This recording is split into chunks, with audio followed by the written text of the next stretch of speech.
বন্ধুরা, আপনাদের যদি কখনো ভালো সময়ের মধ্যে খারাপ সময় আসে, মন খারাপ করবেন না, ভেঙে পড়বেন না, এক কথায় হতাশ হবেন না। কোনোভাবেই হতাশ হওয়া যাবে না। আপনার মন খারাপ হলে, হতাশ হলে কেউ আপনাকে মন ভালো করে দিয়ে যাবে না, শুনে বরঞ্চ আফসোস করবে, বরং আপনার মন ভালো করে দিয়ে যেতে পারবে না। সুতরাং আপনার মন আপনার নিজেকেই ভালো করতে হবে। যদি দেখেন খুব বেশি মন খারাপ হচ্ছে, ঘুরে বেড়ান, প্রকৃতির মাঝে ঘুরে বেড়ান, বন্ধুদের সাথে আড্ডা দিন। তবে বন্ধুদের সাথে আড্ডা দেওয়াগুলো যেন খারাপ কিছুর মধ্য দিয়ে না হয়, ভালো কিছুর মধ্যে দিয়ে আড্ডা দিন, আপনার নিজের কাছেই ভালো লাগবে। আর হ্যাঁ, যদি দেখেন যে বন্ধুদের মাঝে আড্ডা দিয়ে ভালো না লাগতেছে, প্রয়োজনে একা একা ঘোরাফেরা করুন, প্রকৃতির মাঝে ঘোরাফেরা করুন, অবশ্যই ভালো লাগবে।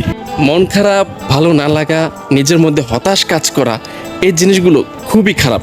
এই জিনিসগুলোকে একেবারে নিজের সাথে ছোঁয়া লাগতে দিবেন না।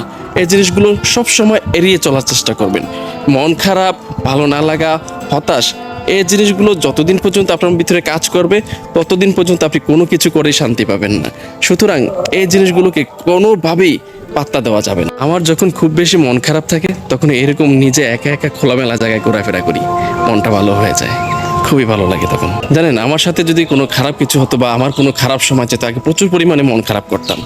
কিন্তু আমি আমার নিজের এক্সপিরিয়েন্স থেকে যা বুঝলাম যে আসলে না, এই মন খারাপ করাটা আসলে নিজেকে ভালো কোনো কিছু দেয় না, কোনো ভালো কোনো ফিডব্যাক আসে না, আসলে হুদাই কোনো লাভ নাই। কেউ আপনাকে উপকারও করে দিয়ে যাবে না, আপনার মনকেও ভালো করে দিয়ে যাবে না। নিজের মনকে নিজেরই ভালো রাখতে হবে। তো তারপর থেকে চিন্তা ভাবনা করলাম যে না, নিজের মনটাকে নিজে ভালো রাখার জন্য কোথাও ঘোরাঘুরি করি এবং খারাপ লাগা জিনিসগুলো সবসময় এড়িয়ে চলি। অনেক সময় দেখবেন আপনার মন খারাপের কারণ হয়ে থাকে আপনার কাছের মানুষ, আত্মীয় স্বজন। তো তারা যদি আপনার মন খারাপ করে দিয়ে নিজেরা ভালো থাকতে পারে, আপনি কেন ভালো থাকতে পারবেন না? সুতরাং কারো কথায় মন খারাপ করা যাবে না, একেবারে মনকে তাগড়া রাখতে হবে, প্রফুল্ল রাখতে হবে, ফ্রেশ রাখতে হবে। এই দুনিয়াটা হচ্ছে এরকম যে যার মতো করে ভালো থাকতে চায়, সুতরাং আপনি আপনার মতো করে ভালো থাকার চেষ্টা করবেন।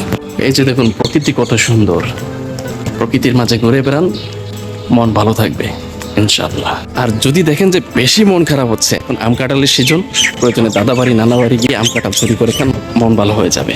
যাই হোক, আজকের ভিডিওটা আর বেশি বাড়াবো না। সবাই ভালো থাকবেন, সুস্থ থাকবেন। আল্লাহ হাফেজ, অ্যান্ড টেক কেয়ার। আসসালামু আলাইকুম।